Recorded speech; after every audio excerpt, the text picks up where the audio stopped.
അമേരിക്കയിലെ മിനിയാപോളിസിലെ സ്കൂളിലുണ്ടായ വെടിവയ്പിൽ 2 കുട്ടികൾ മരിച്ചുവെന്ന വാർത്ത ഇന്ന് രാവിലെ തന്നെ വരുന്നുണ്ടായിരുന്നു. ഈ അക്രമി സ്വയം ജീവനൊടുക്കുകയും ചെയ്തു. പിന്നീട് 14 കുട്ടികൾ ഉൾപ്പെടെ 17 പേർക്ക് പരിക്കേറ്റു. അമേരിക്കയിൽ ഇത് സാധാരണ ഒരു സംഭവമായി മാറുന്നു.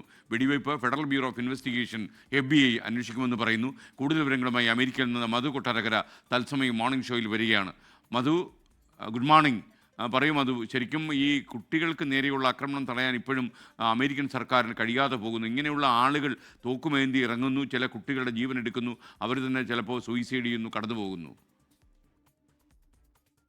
ഗുഡ് മോർണിംഗ് എസ്കെൻ. അമേരിക്കയെ സംബന്ധിച്ച് ഈ ഗൺ വയലൻസ് കാലാകാലങ്ങളായിട്ട് ഒരു തീരാ ദുഃഖമായിട്ടും അതിനെ തക്കതായ നിയമം കൊണ്ടുവരാനും പറ്റാത്ത ഒരു പരാജയമായിട്ട് തന്നെ നമുക്ക് കരുതേണ്ടിയിരിക്കുന്നു.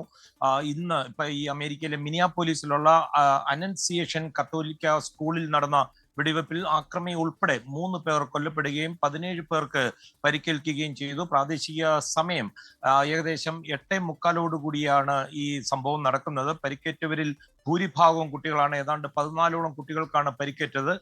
അവരുടെ ചിലരുടെ നില ഗുരുതരമാണെങ്കിലും അവര് ഭയപ്പെടേണ്ട കാര്യമില്ല, ജീവിതത്തിലേക്ക് മടങ്ങി വരുമെന്നാണ് അധികൃതർ അറിയിച്ചിരിക്കുന്നത്.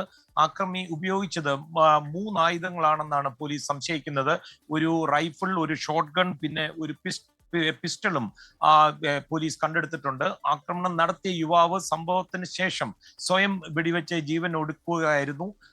എസ്കെനെ അവധിക്കാലമൊക്കെ കഴിഞ്ഞ് അമേരിക്കയിലെ സ്കൂളുകൾ പല സംസ്ഥാനങ്ങളിലും തുറക്കുന്ന സമയമാണ്. ഈ സ്കൂള് അതിന്റെ ആദ്യ ആഴ്ചയായിരുന്നു. ഇവിടുത്തെ പള്ളിയിൽ കുർബാനയുടെ ഇടയിൽ അതിൽ പങ്കെടുത്തുകൊണ്ടിരുന്ന കുട്ടികൾക്ക് നേരെ ജനലിലൂടെ ആയിരുന്നു ഈ ആക്രമി വെടിവെച്ചത്. 23 വയസ്സുള്ള റോബിൻ വെസ്മാൻ ആണ് ഈ ആക്രമി എന്ന് തിരിച്ചറിഞ്ഞിട്ടുണ്ട്. ഈ സ്കൂളിലെ തന്നെ ഒരു മുൻ വിദ്യാർത്ഥിയായിരുന്നു. ഈ റോബിന്റെ അമ്മ ഈ സ്കൂളിൽ നേരത്തെ സേവനം അനുഷ്ഠിച്ചിട്ടുണ്ട്. ഈ മരിച്ച കുട്ടികൾ 8ഉം 10ഉം വയസ്സുള്ളവരാണ്. ഇതിനെ ഒരു ഡൊമസ്റ്റിക് ടെററിസം എന്നാണ് FBI-യുടെ ഡയറക്ടർ കാഷ് പട്ടേൽ പറഞ്ഞിരിക്കുന്നത്. ഇത് സംബന്ധിച്ചുള്ള അന്വേഷണം FBI നടത്തുന്നുണ്ട്.